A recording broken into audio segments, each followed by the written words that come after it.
So, hello and welcome everyone to our weekly session titled Latest in Bitcoin Tech, where we go through the weekly Bitcoin Optech newsletter. And this week we'll be going through the newsletter that was published on 19th of July 2024. We have two news articles to cover. Okay, and other than that, we have quite a lot of services in client software that were launched this week. And then we have, I think, a lot of code and documentation changes as well. Let's see what and how much we can cover. Starting with the news section, I'll first read the preface of the newsletter.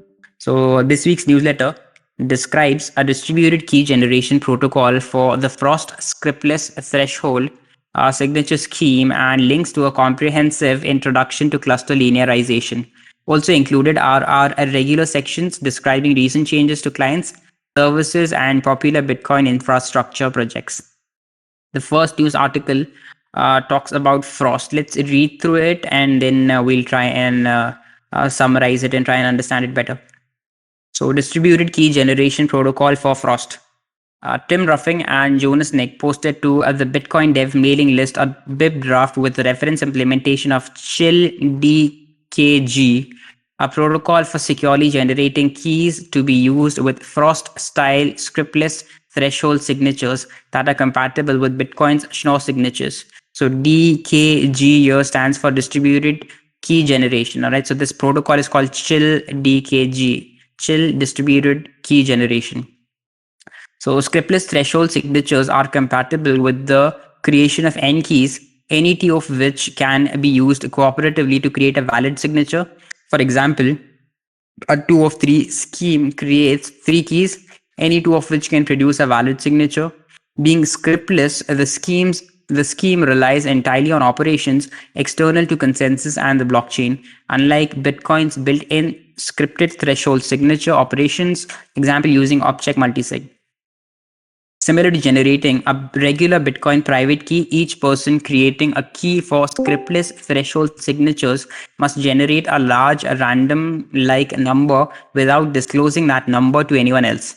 However, each person must also distribute derived shares of that number across the other users so that a threshold number of them can create a signature if that key is unavailable.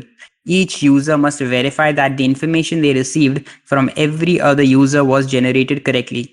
Several key generation protocols for performing these steps exist, but they assume the key generating users have access to a communication channel that is encrypted and authenticated between individual pairs of users, and that also allows uncensorable authentication broadcasts from each user to all other users. The Chill DKG protocol combines a well-known key generation algorithm for Frost with additional modern cryptographic primitives and simple algorithms to provide the necessary, secure, authenticated, and provably uncensored communication. Encryption and authentication between participants start with an elliptic curve Diffie-Hellman ECDH exchange. Proof of non-censorship is created by each participant using their base key to sign a transcript of the session from its start until the scriptless threshold public key is produced, which is at the end of the session. Before accepting the threshold public key as correct, each participant verifies other participants' signed session transcript. The goal is to provide a fully generalized protocol that is usable in all cases where people want to generate keys for Frost based scriptless threshold signatures. Additionally, the protocol helps keep backups simple. All a user needs is their private seed and some recovery data that is not security sensitive but does have privacy implications. In a follow-up message, Jonas Nick mentioned that they're considering extending the protocol to encrypt the recovery data by a key derived from the seed so that the only data the user needs to keep private is their seed. All right. So firstly, this news article is about Frost. Okay, what is Frost? It's basically a protocol for scriptless multi signatures. Okay, so those of you who have already gone through mastering Bitcoin either on your own or during last year or during this year, I'm sure familiar about different types of scripts and how different types of scripts can incorporate different types of digital signatures. So the mechanism of digital signatures in Bitcoin has evolved over the past 15 years. Okay, so like we started with bare multi-sig scripts, where the digital signatures of all the parties and the public keys of all the parties were to be seen on the blockchain. All right. So, for instance, if you have a three of two, or sorry, a two of three multisig bare script multisig, then all those three public keys will be visible on the blockchain, and all those two signatures will be visible on a blockchain. So basically, you have two ways of spending a Bitcoin transaction. A is when there is a single authorized signatory. All right. So Alice pays to Bob, and Bob is the only person who has the authority to sign that transaction. That is pretty straightforward. But there might be occasions where, for some reason, you might want to distribute the authority among multiple people. Right. You don't want one person to unilaterally be able to spend that transaction. Maybe that transaction has multiple beneficiaries. So in such a situation, multi-sig signatures, like multi-sig scripts, is what comes into play. So you can create a script in Bitcoin where multiple people have the authority to sign that transaction. Now these scripts can be bifurcated into two parts. The first is known as N of N. All right, N here is for New Zealand. All right, N of N, which means that if there are two beneficiaries, then you need the signature of both of them to spend the transaction. If there are three beneficiaries, then you need the signature of all three of them. All right. So this is known as N of N, which is two of two or three of three. So the number of signatures should correspond the number of public keys. And the second type of multi-signature scheme is known as threshold signature. As you can see here, threshold signature. What is a threshold signature? Threshold signature means that you do not need digital signatures from all the beneficiaries of the transaction. Okay. So if Alice sends a transaction, sends a UTXO, and the beneficiaries are, let's say, Bob, Charlie, and Dan, then a script can be created such that any one of those three can sign it, or any two of those three can sign it, right? So when you need digital signatures which are equal in number corresponding to the public keys, that is known as an N of N, N as in New Zealand. And when you have a script where the number of digital signatures can be less than the number of eligible public keys, and that is known as M of N. M here standing for Miami. All right. Or some people also call it as N of T. All right. Some people also call it NFT. T is for threshold. So N is the maximum number of public keys. All right. And T is the threshold. That is the minimum number of signatures that you need. Okay. So an example could be two of three, or three of five, or five of 10, like that. All right. So these are known as threshold signatures. When all the beneficiaries have to sign, that is an N of N signature. And when not all signatures are needed, some people are given the authority to send the transaction without the consent of all people, 2 out of 3, or 3 out of 5, or 5 out of 10. That is known as either N of T or M of N. Okay. And they are also known as threshold signature schemes, because there is a threshold that you stipulate. All right. Here we can see it's 2 of 3. So 2 is the threshold. All right, your N is 3 and your T is 2, and the scheme is T of N or 2 of 3. So threshold, the minimum threshold is 3. You don't need all three people to sign. If any two out of those three sign, then the transaction is eligible to be spent. So we call it a threshold signature scheme. All right. So there are, even in threshold signatures, there are two types. All right. One is scriptless and one is with script. All right.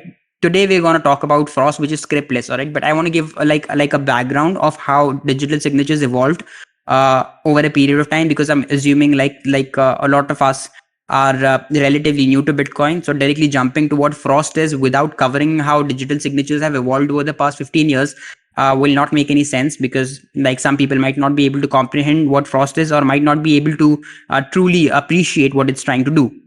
So that is why I just gave an overview of how signatures have evolved. Right. So we covered what a one is to one straightforward signature scheme is, then what multiple signature schemes are, and they are bifurcated into two types. Right. One is N of N, where all the signatures need to be present equal in number of public keys. The second is N of T or M of N of M, or threshold, where you stipulate a limit. Okay. You don't want all the parties to sign, but less than them can also sign. All right. That's a threshold. Now threshold signatures are also further divided into two parts: scriptless threshold signatures and with script threshold signatures. The scriptless threshold signatures are what you can call the vintage signatures, or the orthodox signatures, or some people call them legacy scripts. All right. They are known as bare multisig scripts. Okay. They started with bare multisig scripts. Okay. Initially, where all the signatures and all the public keys were actually on the blockchain. All right. And then they evolved to hashing the script. Then we went to P2SH, where we don't we pay to a script. Right. So the script is hashed, And eventually, when you spend that transaction, you furnish a redeem script, and in that redeem script, obviously the public signatures, the public keys and the signatures are on the blockchain. All right. So all the schemes of multi signatures up till P2SH, and even after SegWit, was such that when you spend that transaction, who exactly signed and what public keys are eligible to sign, all of that data was on the blockchain. All right. Now then comes, and for this we used these opcodes, Optech multisig and Optech multisig verifier, right? But with these digital signing algorithms, the public keys and the digital signatures were on the blockchain, so it was known. It was known. Okay, so if three people are a part of the scheme and two people have signed, okay, the third person knows exactly who has signed. All right, so that information was on the blockchain. So after that, we moved to Taproot. Okay, and that is when Schnorr signatures came into place. So all of these schemes that I have discussed up till now were happening with ECDSA, all right, and these were all before Taproot. After Taproot, a new thing came into picture, and that was a Schnorr signature. All right, we've also covered this in Mastering Bitcoin, and all those of you who've read it, I'm sure, are aware of what Schnorr signatures are.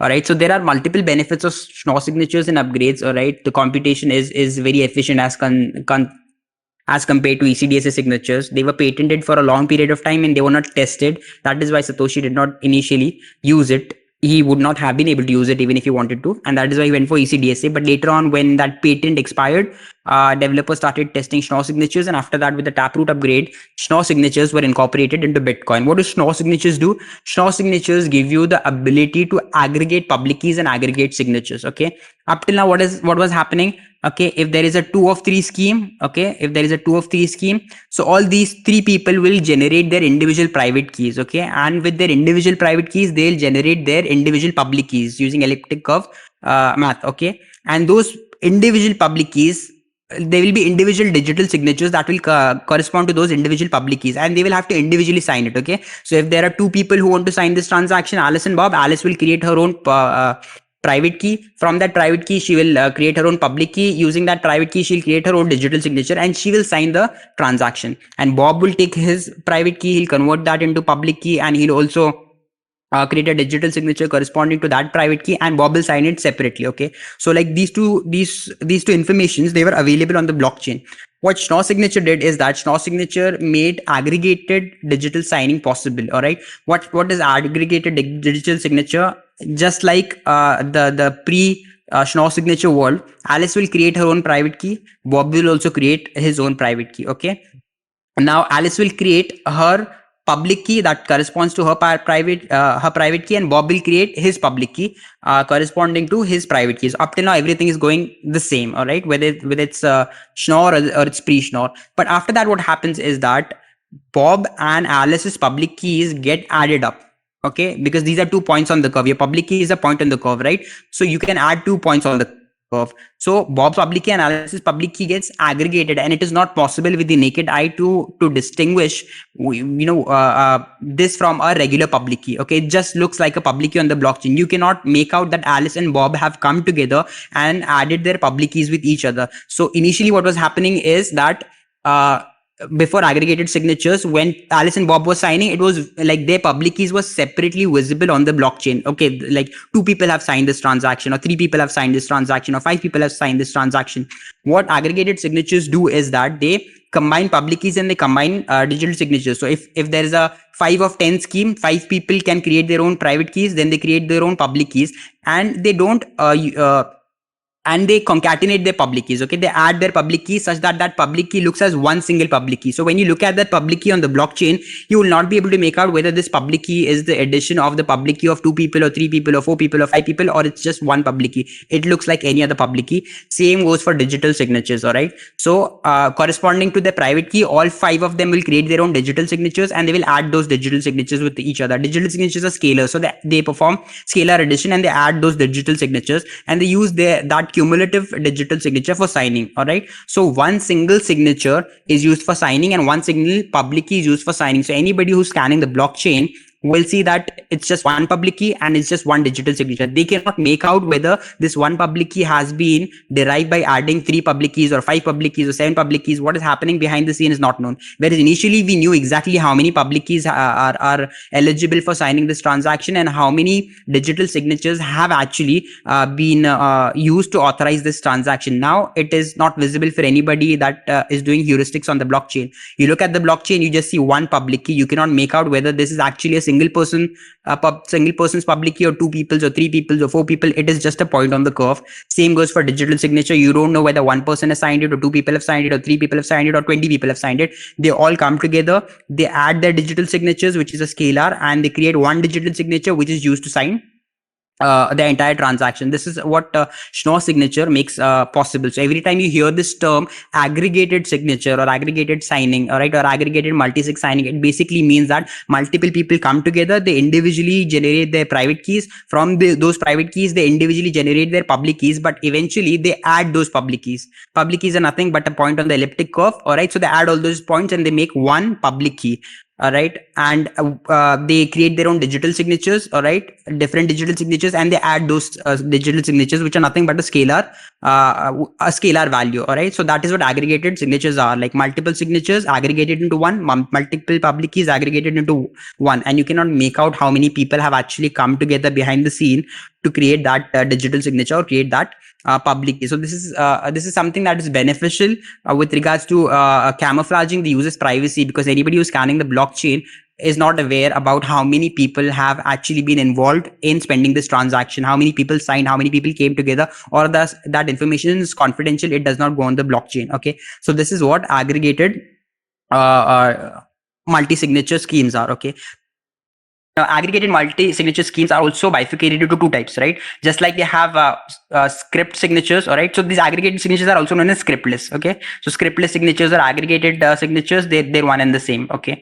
Now, just like in scripted signatures, we have them bifurcated into 2 parts, right? There is an n of n, where all the public keys, you need digital signatures corresponding to all the public keys, right? So if you have 2 public keys, all 2 have to sign. You have 5 public keys, all 5 have to sign. And the second is n of t, right?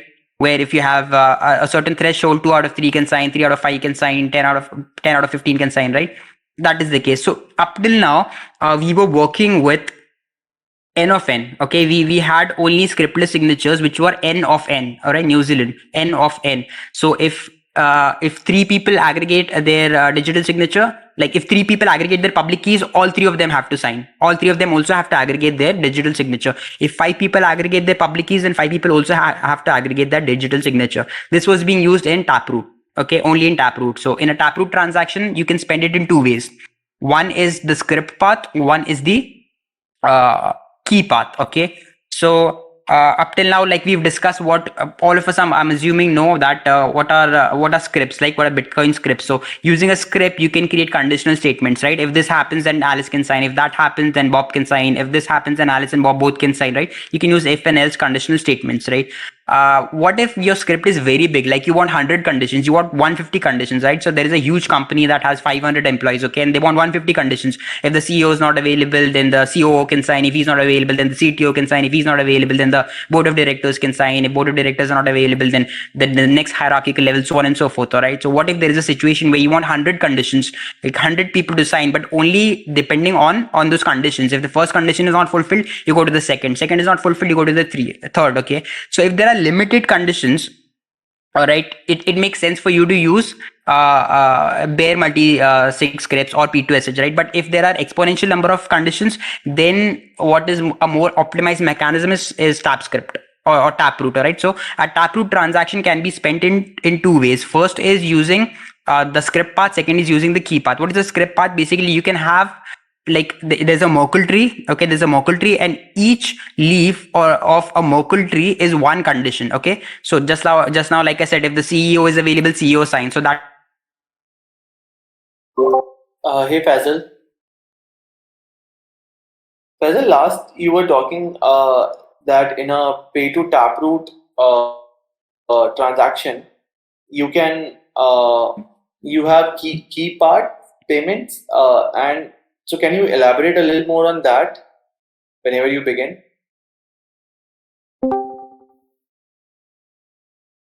Yeah, sorry. Yeah, so basically, all right. So let's talk about Taproot for a few seconds, so we'll be able to better appreciate what Frost is doing.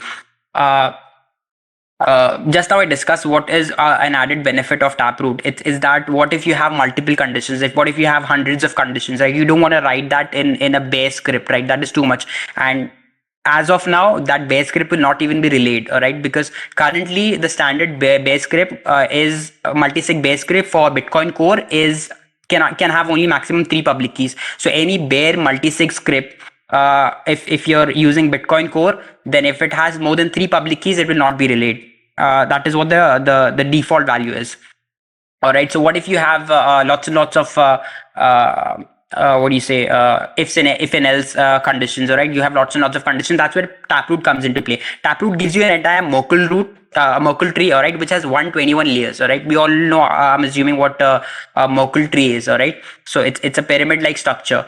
All right, so each condition of the script execution is one leaf of your Merkle tree. All right, so just now, like I gave the example, for instance, the first person who should be eligible to sign, let's say in a company, is the CEO. If the CEO is not available, then it goes to COO. If he's not available, it goes to the CTO. He's not available, it goes to the board of directors. 3 out of any 5 board of directors can sign. All right, so each condition can be turned into a leaf of the Merkle tree. All right, and like that you can have conditions that go up to 2 to the power 128. That's like a mammoth number. So you can have 2 to the power 128 conditions in one single script. Okay, now generally what happens is that you're firstly, there is one cannot imagine a real world use case where you would need so many conditions, right? Why would you there's no actual rational use case for a transaction to have so many scripts that you need 2 to the power 128 conditional statements. All right, and most probably what happens is that there is this one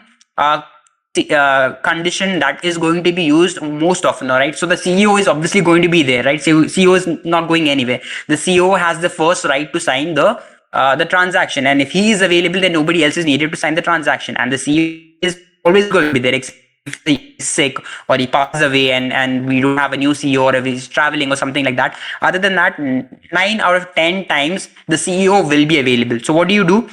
The script that has the highest potential or the highest possibility of being spent, you use it as a separate script. All right, you don't include it in the Merkle tree. All right, you don't include it in the Merkle tree so that you have to do less computation. You just use the public key. Okay, so here in our example is the CEO alone. Let's say a company has 3 CEOs. All right, so all those 3 CEOs will come together. They will aggregate their digital signature. They will aggregate their public key. Okay, and they'll create a separate script. Okay, which will not be a part of the Merkle tree. Okay, it'll be different. So we'll have, like, the transaction will be bifurcated into 2 sections. First is the Merkle tree, where we have all the scripts: A can sign, B can sign, C can sign. But we know 9 out of 10 times is the CEOs who are going to sign. So we'll exclude that from the Merkle root. We'll put it separately because we know that the possibility of this specific script being used is very, very high. This script is going to be used 9 out of 10 times. So there's no point putting it in the Merkle root and every time doing that computations, sharing the Merkle path and sharing the Merkle leaf and doing all that computation. 9 out of 10 times it's the CEOs who's going to sign. CEOs who are going to sign. So you put that separately, and that part is known as public key path, or the key path spent. Okay, there only the 3 CEOs will come together. They'll aggregate their digital signatures, they'll aggregate their public keys, and the pair will pay to their public key, the aggregated public key, and they will use their aggregated signature to sign it. Okay, so that is how the Taproot transaction can be spent into 2 halves. So one is the script path, the other is the key path. So, like, was it conveyed properly? What's the script path and what's the key path, at least? Right. Okay. So yeah. So that is the script path and that is the key path. That is why we need Taproot. Okay. Now, what happens is, where we were before this question is that we discussed that before Taproot we had 2 ways of making multi-sig transactions. One was N of N, where all digital signatures are needed. Second was N of T, where a threshold was needed. But with Taproot, or with aggregated signatures, up till now we have had only one mechanism, that is N of N. All right, so if you are using Taproot, okay, and you are using the key path spent, you can not have a threshold signature. Okay, like for instance in our example, if there are 3 CEOs, all 3 have come together and sign. 2 cannot sign, 1 cannot sign. All right, we do not have that mechanism up till now. Okay, there's this you all must have heard of this digital signature algorithm called music 1 and music 2. So we were using music 1 and music 2, but music 1 and music 2 are only applicable to N of N. meaning all the public keys and all the digital signatures need to be aggregated. You cannot have any thresholds. All right, all the people need to be available. All three CEOs in our case need to be available. But what Frost is trying to do is trying to make scriptless aggregated signatures possible in a threshold manner. All right, so 2 of 3 can sign, or 3 of 5 can sign, or 5 of 10 can sign. Okay, that is what Schnorr is trying to do. It is trying to make scriptless or aggregated public signatures compatible with thresholds as well, which is not possible with music, and which is not possible with the other contemporary aggregated signature algorithms that we are. Frost is, if somebody asks us what Frost is, we know that it is a aggregated digital signature scheme which enables threshold scriptless or threshold aggregated signatures, which is not possible before it, which is not possible with Music 1, which is not possible with Music 2. All right. So this is another proposal. It's not that this is these are the only people that are working on Frost, right? Frost is a protocol. Now these people have come up with some enhancements. They have come up with their own protocol, which they have called as Chill DKG. All right. What this does is, we have done this previously. I'm not sure if any of you were a part of it. Okay, so there is this digital signature scheme known as Shami's secret sharing. Okay, and I think, I don't know, a couple of months ago we और did हम लोग like a तो join मेरे पास please तुम्हारे में होगा कल mute yourselves. MSTRR. Yeah, I think it dropped out. Oh, my screen is not visible. Oh, so sorry. So sorry. However, you did not miss anything because I was not talking from the screen, but still I'll share it. Who was that who reminded me? Okay, Jatin. Yeah. Thanks, Jatin. All right. Yeah.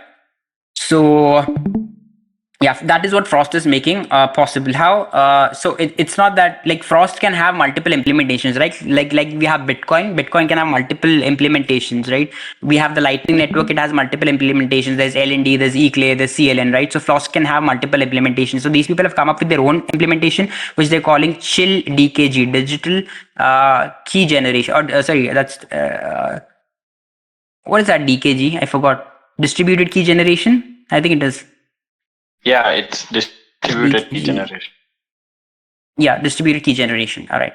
So what happens in this is that, okay, so yeah, for talking about, we've had one session, so I can go back and check. I can't remember which it is. I'll try and get access to it and then post the number in the chat later on, in which we have practically done it. Okay, so it was a part of one of the newsletters where we've practically done this. Okay, we've practically taken a private key and split it into pieces and then recovered that private key. Okay, so what happens in distributed key generation is that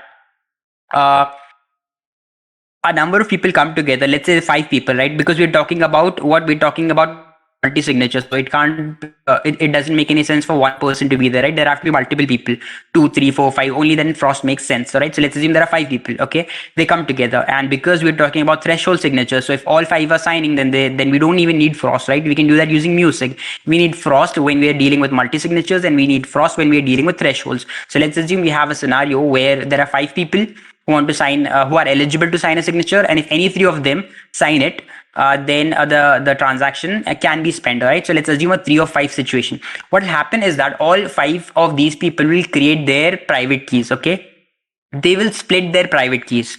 They will split their private keys into n number of shares, and they will distribute one share of their private key to each participant. All right, so there are 5 people: person 1, person 2, person 3, person 4, person 5.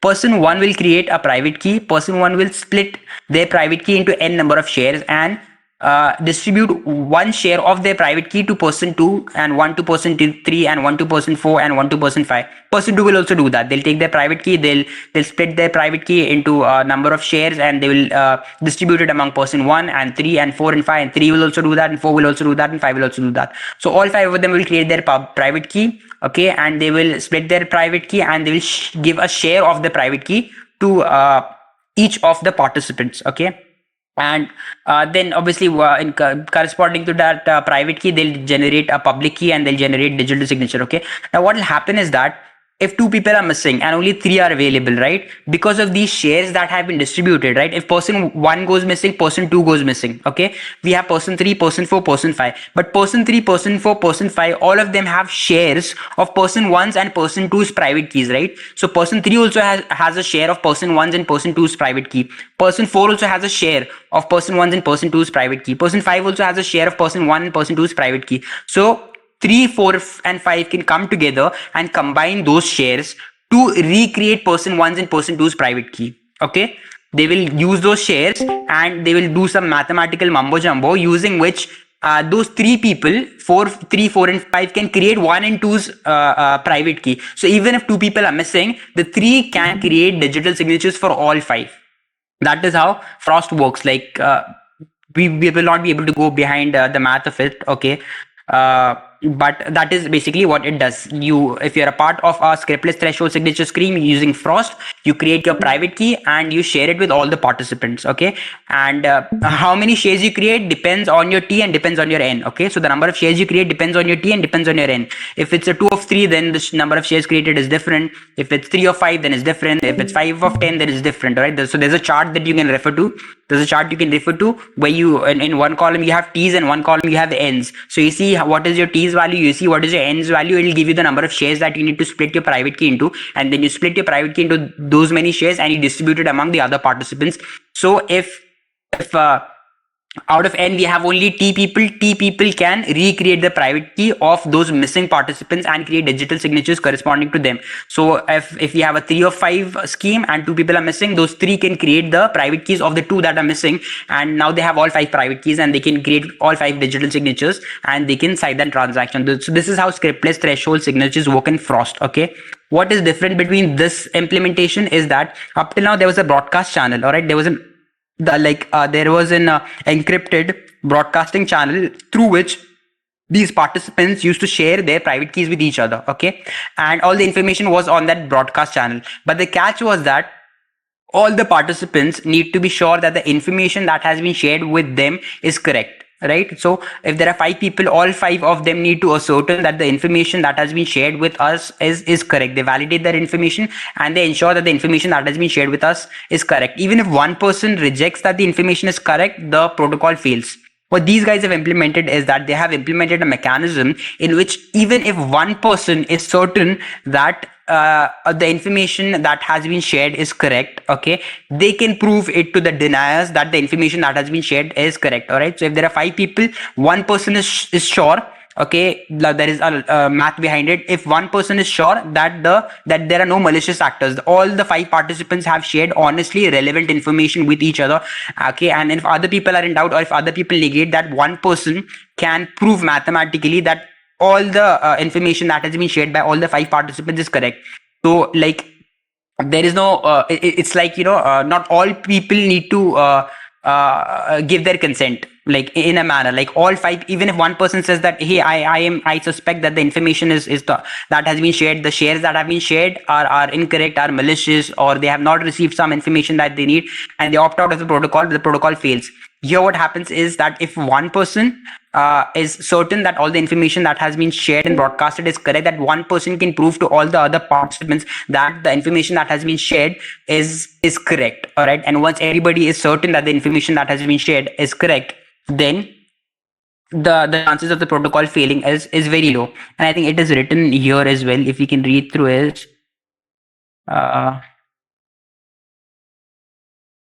I think it says here, each user must verify that the information they receive from every other user was generated correctly. Several key generation protocols for performing these steps exist. All right, so up till now we wanted each user to individually prove that the information that has been shared on the broadcast channel was correct.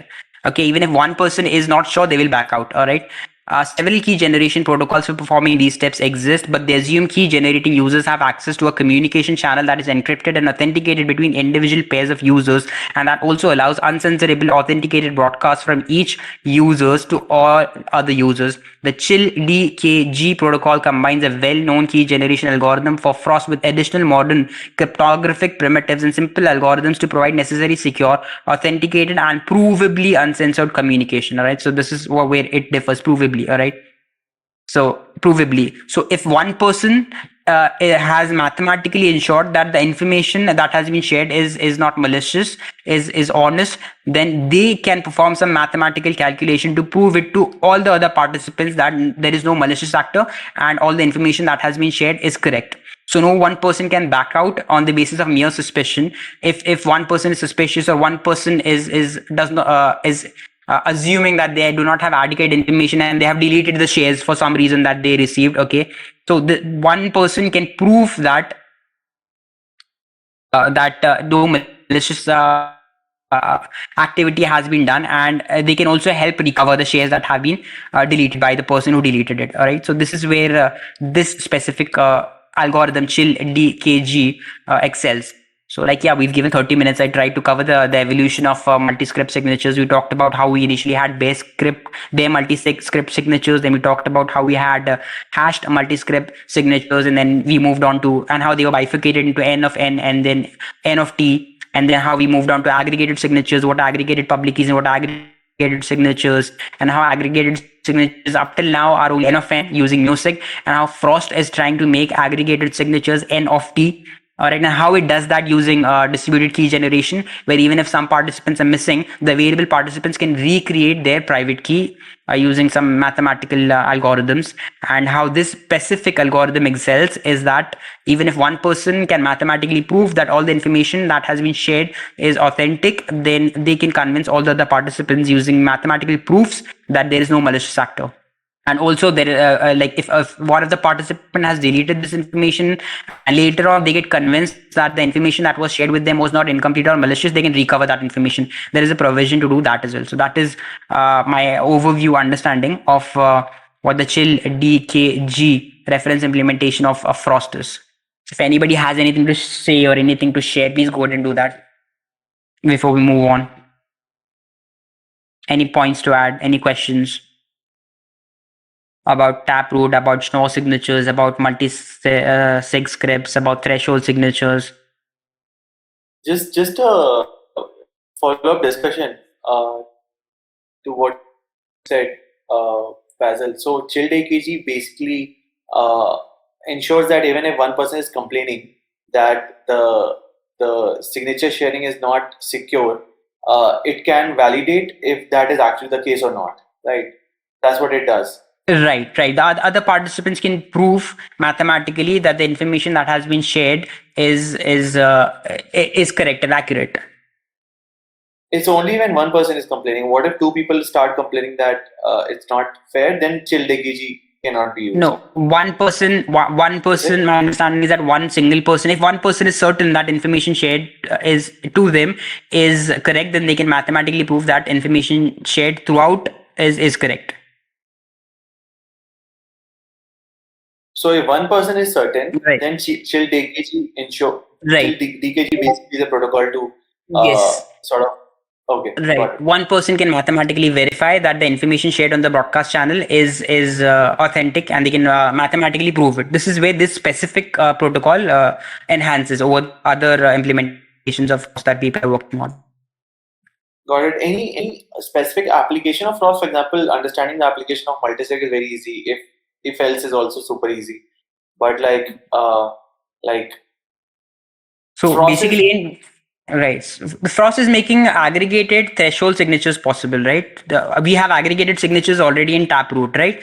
But they are you can't have threshold, right? You must have heard about music. Music makes aggregated digital signatures possible on a Taproot, okay? But it cannot. But that is confined to n of n. Okay, so if you are spending a Taproot transaction using the key path, okay, and if 3 people are eligible to sign that transaction, you need digital signatures of all 3: 2 of 2, 3 of 3, 4 of 4, 5 of 5. That is how scriptless or aggregated digital signatures worked in Bitcoin up till now. That is what music made possible.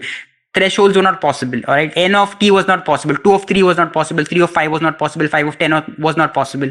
Like you had to have equal number of digital signatures that correspond to public key. All right, so a key path has to be 3 public keys are there, you need 3 signatures, all 3 people to come together and sign. If you have 5 public keys, you need all 5 people to come together and aggregate their signatures. What Frost is doing is that if you have 5 and you set a threshold of 3, only 3 can come together and sign it, which was not possible up till now using music. So that is where Frost is different, that Frost makes threshold signatures possible, N of T possible in aggregated signatures. Got it. I think coding P110 also has a question on this. All right, let me check. What if Can while you share- doing Frost? Am I not sharing my screen? I'm sharing my screen, right? You are sharing, Fazal. I was Ah. asking coding P110 to like verbally speak it out, maybe. No, it's okay. I can read. No issues. What if while doing Frost, the other parties are malicious? The private key could get stolen.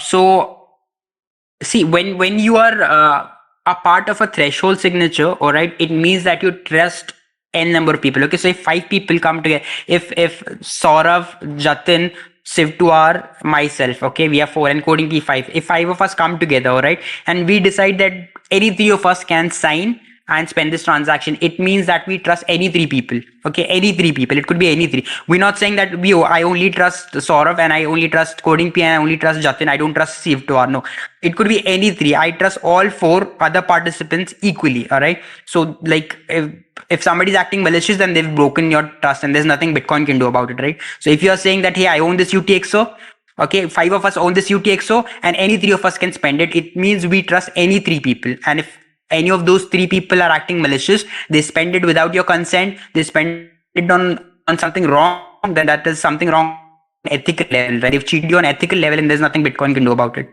You told Bitcoin, hey Bitcoin, if any 3 people out of these 5 sign, let the transaction be processed. Okay, Bitcoin will just see that. Bitcoin only understands math, but Bitcoin will see that 3 people have signed. Bitcoin will validate the transaction. If those 3 people have cheated you ethically, then that is outside the consensus and Bitcoin cannot do anything about, right? That they are cheaters ethically. Then that is what I understood from your question. You are typing a follow-up question. Okay, all right, yeah, cool. One second, just to add some context to the previous one which Faisal was talking about. These schemes like Frost and multisig, right? Their security consideration is like, let's say if the threshold is 3, they consider that if 2 participants are malicious, they won't be able to recreate the signatures. That is the general assumption. If there are T participant malicious, that is not even considered under the scheme. Like scheme is not even proven to be secure if there are T malicious participants, but it is secure if there are T minus 1 malicious participants. Right, thanks for that, Siv2R. And those who joined late again, Siv2R is working on Frost. He's a grantee who is working full time on Frost. So we have him in house. All right. Good to have Any you, Sivan. questions can go to him. Any follow-up questions can go to him. All right. Yeah. So yeah, it's 8:50. I don't think we'll be able to do the other part. We'll just do the news. What do you say? The second news article. Okay. And try and wind it up by 9:10. So yeah, let's read it. This has to do with cluster mempool. We've talked about cluster mempool a lot previously. So Peter Wooler posted to Delving Bitcoin a detailed description of all the major parts of cluster linearization, the basis for cluster mempool. Previous Optech newsletters have as its concepts were being developed and published. But this overview is much more comprehensive. It takes readers in order from fundamental concepts to specific algorithms being implemented. It ends with links to several Bitcoin core pull requests that implement parts of cluster mempools. Anybody has any idea, any shots anybody would like to take at what is a cluster mempool? I'm sure everybody. Is there anybody here who's not heard this word, like somewhere on Discord, Twitter, Nostr, somewhere? I'm sure this keeps furnishing around. Is there anybody who's not ever heard about cluster mempool? Just the word on social media. Everybody must have heard, right? Right. There's a lot of talk about it. So up till now, what we have is, in fact, you'll be covering the Mastering Bitcoin participants will be covering it this year. I think it's in chapter 9, which has to do with fees. All right. So up till now, what happens is that an unconfirmed transaction in the mempool cannot have more than 24 unconfirmed descendants, nor can it have 24 more than 24 unconfirmed ancestors. Okay, so if there is a transaction, unconfirmed transaction in the mempool, okay, it cannot have more than 24 unconfirmed ascendants, meaning parents. Okay, it has one unconfirmed parent, then the grandparent is also unconfirmed, then the great grandparent is also unconfirmed. Okay, you go upwards. All right, so if a transaction has more than, it cannot have more than 24, including itself 25, but excluding itself it cannot have more than 24 ascendants. And same goes for descendants. A transaction in the mempool cannot have more than 24 unconfirmed descendants. If the 25th comes in, it'll get kicked out. Okay, this is how the mempool is arranged, in order to prevent people from just spamming the mempool by adding transactions after transactions after transactions. And there is another limit, which is I think 1000 virtual bytes. Okay, so like a transaction cannot have unconfirmed ancestors that weigh more than 1000 virtual bytes, and they cannot have unconfirmed descendants that weigh more than 1000 virtual bytes. Okay, I was going through this file. I think it is open here only. This is a very interesting file, policy.h. Like anybody who's interested in understanding the I don't know what you can call it, but policies basically of Bitcoin core, then you should go through this file, policy.h. It's a very interesting file. So here you can see default ancestor limit is 25. All right, what does it say? Default for limit ancestor count, max number of in mempool ancestors. So if there is a transaction in the mempool, unconfirmed transaction in the mempool, it cannot have more than, including itself, it cannot have more than 25 ancestors, and including itself, it cannot have more than 25 descendants. Okay, and as far as the size is concerned, that is the number, and as far as the size is concerned, this is KVB. So if we convert it into VB, it cannot have ancestor that weigh altogether more than 101 KVB, and same for the descendants. Okay, this is up till now. All right, but they're planning to change it with cluster mempool. So if you read cluster mempool anywhere, they're planning to get rid of this limit. So like core devs are working on abolishing this limit. Okay, and turning and coming up with something known as cluster mempools. What is cluster mempool? In a cluster mempool, transactions that are connected with each other will be stored in the form of a cluster. Okay, so transactions that are connected with each other will be stored in the form of clusters. So we will not have ancestor and descendant limits. Up till now, transactions were categorized in the mempool as ancestors and descendants. All right, so the limits were set upon ancestors and descendants, but now we'll have clusters. So the limits will be set upon clusters. Like a cluster of transaction cannot have more than X number of transactions, or a cluster of transactions cannot have cannot occupy more than Y amount of space in the blockchain. So instead of bifurcating or classifying and deciding which transactions to kick out and which transactions to include in the mempool, which was up till now being done based on the ancestors and descendants, it will now be done based on clusters. So transactions that are related to each other will be converted into one full cluster, and the cluster that pays the highest fee will enter the block first, and the cluster that pays the lowest fee will be entering the block first. Okay, and if we have to add a new cluster, then the cluster which is paying the lowest fee will be kicked out of the mempool. So the addition into the block and the addition in the mempool and the ejection from the block and the ejection from the mempool will not happen based on ancestor size or descendant size or ancestor count or descendant count. It will happen purely based on the cluster. Which cluster pays more fee will enter, which cluster pays less fee will go out. All right, so we've discussed on various occasions in preceding sessions why exactly this is beneficial and why exactly the ancestor and the descendant counts was not an appropriate mechanism of choosing which are the most incentive optimizing transactions for the miners. So the research that the core devs have come up with is that clusters will optimize the fees for miners. There is a very small article. I mean, the article is very big, but we can read a couple of paragraphs which do not have any math in it to understand. This is by Peter Woola, what clusters are and what chunks are. Okay, we'll go into the basics. Okay, briefly, the cluster mempool proposal consists of new data structures. Okay, clusters. The set of mempool transactions is partitioned into groups known as clusters based on their connectivity. Okay, so connected transactions that are connected to each other in some way or the other will be together accumulated into a data structure called cluster.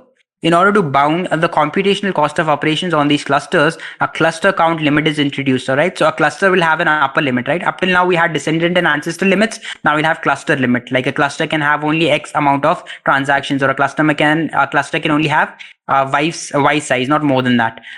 Replacing the ancestor and descendant limit count. So we'll replace the ancestor and descendant count limit with the cluster limit. Linearizations, okay. For every cluster, a linearization is pre-computed and maintained at all times. This is the order in which the transaction of that cluster would be mined, which is independent of other clusters. The goal of this document is explaining how we can find and maintain these linearizations. So within that cluster, transactions will be arranged in descending order of the fee. Like the topmost transactions in that cluster will be the transactions that pay the highest fee, okay, that pay the highest fee, and then as you come down on that cluster, the fee will keep on reducing. So this is linearization. So now, every time you hear the term cluster mempool, what's the cluster mempool, right? And what is linearization? Linearization is nothing but arranging transactions inside a cluster in the descending order of the fee that they are paying, right? So the highest fee goes to the top, and then the second one, and the third one, and the fourth one, and the lowest fee is at the bottom of the cluster. So what are chunks? When higher fee rate transactions follow lower fee rate transactions in a linearization, they will naturally be included in the block together as a generalization of child pays for parent. These groupings are known as the chunks of linearization and can be pre-computed along with linearizations themselves. Okay, so now what? I mean, if I'm assuming most of you know what is a child pays for parent. Okay, so if there is a transaction, okay, which has a very low fee, it has a very low fee such that no miner wants to include it in a block. So that you can attach a child transaction to that transaction and pay a high fee. Okay, so the parent was paying a very low fee. That is why no miner wanted to include the parent in the block. But now we have attached a child to that parent. Okay, and that child is paying a heavy fee. So the combo of the child and the parent together pay a high average fee. Okay, so Alice received a transaction, let's say, which was paying 2 sats per virtual byte. Okay, which was very little. So Alice attaches another transaction, a child transaction, to the transaction that she receives, which pays, let's say, 10 sats per virtual byte. Okay, so now the parent and the child, how much are they paying? 2 plus 10 divided by 2, 6, right? So it's 6 sats per virtual byte. Now that individual transaction was paying 2 sats per virtual byte, and the child and the parent together are paying an average of 6 sats per virtual byte. So now that the miner will be enticed to include both of them. All right. So what do you do in such a situation? Okay, so the child is paying 6 sats, all right, 10 sats, sorry. So the child will be, let's say, on top of the cluster, and the parent will be at the bottom of the cluster, right? But the child cannot be mined until and unless the parent is mined, right? So what do you do in such a situation? The child is at the top of the cluster, the parent is at the bottom of the cluster, because the child is paying a higher fee than the parent, all right? So, but you cannot mine a child before a parent. So what do? In such situations, there will be an algorithm that will determine which transactions mining, like, depend on other transactions. Okay, so they will determine that the child cannot be mined until and unless the parent is not mined. Okay, so they will combine the child and the parent and see the aggregate fee that they are paying, that is 6 sats per virtual byte, and then they'll put it in the middle of the cluster. Okay, so let's say the cluster starts with 10 sats per virtual byte and the cluster ends at 2 sats per virtual byte. Initially the child was on the top of the cluster, the parent was at the bottom of the cluster. Okay, but the child cannot be mined till the parent is not mined. So they will pair the child and the parent, and now it's paying an average fee of 6 sats per virtual byte. They'll put it in the middle. Okay, that is what chunks are. So chunks are transactions that are paying different fee. Okay, they're not paying the same fee. So ideally they should be at a different location in a chunk based on linearization algorithm, but you cannot do that because they are interdependent on each other. So in such a situation, you combine those transactions, okay, and then you calculate the average fee of what that chunk is paying, and then you arrange it where they should be in the ascending order on the linearization. This is what chunk is. Okay, so this basically is an entire algorithm that talks about, it's a very long article, whoever has time can go through it, like how this entire thing will happen. Okay, so broadly what we are interested in is that the summary is that up till now, the transactions in the mempool are included based on the ancestor fee rate. So if you want to include a transaction in the mempool and reject another transaction in the mempool, because the mempool has finite space, right? So let's assume the mempool is full. Now a new transaction wants to enter the mempool. Okay, so you have to eject one transaction to make way for this transaction, right? Other than that, it's not possible because the mempool has finite space. Okay, 300 MB or whatever space you set, and that's full. Now another transaction wants to enter, so that transaction can only enter if one transaction that is inside the mempool is ejected out. So what is the criteria? Okay, so the transaction that is entering wants to enter should pay a higher ancestor fee rate as compared to the transaction that you are ejecting out. Okay, so you take that transaction that is entering, you will calculate its fee rate, and if it has any ancestors, the fee rate of all those ancestors. And if it is paying a higher ancestor fee rate than any of the transactions that are already in the mempool, then that transaction will be able to replace. And to kick out a transaction, the transaction that is paying the least amount of descendant rate, that transaction gets kicked out. Up till now, this was happening. Okay, but the new plan is to overdo the mempool because it was assumed and it was figured out that there are discrepancies in this mechanism. The optimal decision is not always being made. All right. So the idea behind this is that the transactions that can make miners, the maximum profit should always be in the mempool. All right. But mathematically, it was studied that this algorithm is not always giving the best result, and cluster mempools will give better result. The cluster mempool will always, if not always, then more often than the current mechanism, cluster mempool will ensure that the miners are that the transactions in the mempool are more have a higher monetary incentive for the miners, and that is why this entire proposal of cluster mempool came, that now we need to get rid of these ancestor limits and descendant limits, and we need to stop deciding which transaction enters and which transaction gets kicked out depending on their ancestor fee rate and descendant fee rate. Now we'll come up with clusters. All transactions that are linked with each other, we'll make them into a cluster. We'll set an upper limit for the cluster. Okay, and then we linearize the transactions inside of those cluster depending on the fee that they're paying. And if there are any transactions that are paying that have a disparity in fee but they are interdependent such that one cannot be mined without the other, in such a situation we'll combine them, we'll calculate their aggregate fee, and we'll put them where they should be in that linearization. Okay, so this is the entire proposal of cluster mempools and linearization and chunks. If you want to go into the math of it, to an extent we have even covered it in one of the preceding sections that I cannot remember. But if you want to exactly go into the math of it and how which transaction is ejected and which transaction is included and how this is a more optimal mechanism than the previous mechanism, then you can go through this entire article if you're interested, but that is outside the purview of this session. So I hope at least everybody now understands what cluster mempools are, what linearization is, what chunks is, and how we had ancestor and descendant limits and how we plan to get rid of them. So in maybe in some of the future, like the one that I have, I don't know, it's 26.01. Maybe in a year or so, if you go through this file, you might not have these things. This ancestor limit, descendant limit, ancestor size limit, descendant size limit, maybe these 4 lines of code, maybe in the future you'll not find this in this file. Or if cluster mempool gets incorporated and goes mainstream, then maybe you will not have this. Yeah, only 2 news articles is what we were able to cover. We'll not be able to cover anything else because it's already 9:05. If anybody has anything to share, anything to ask, please go ahead and do that. I'll stop sharing my screen. Yeah, to me, though they are not related, but to me, like the parallels from the current way of ancestors and descendants with cluster mempool is the parallel of earlier in Bitcoin, you had the longest chain, and now you have the chain with the most proof of work, right? So logically, the valid chain should have the maximum proof of work. Logically, miners should be aggregating the maximum fees, getting the maximum fees that they can get, but yeah, so it's an optimization on Bitcoin. So I could draw Right. that parallel from this change. Right, correct. Anything else, anyone? When Moon guy, any questions? I think Bitcoin crossed 70K today, right? Oh, I didn't see that. Yeah. One second, let me started. verify. Oh, it went back No. to 67.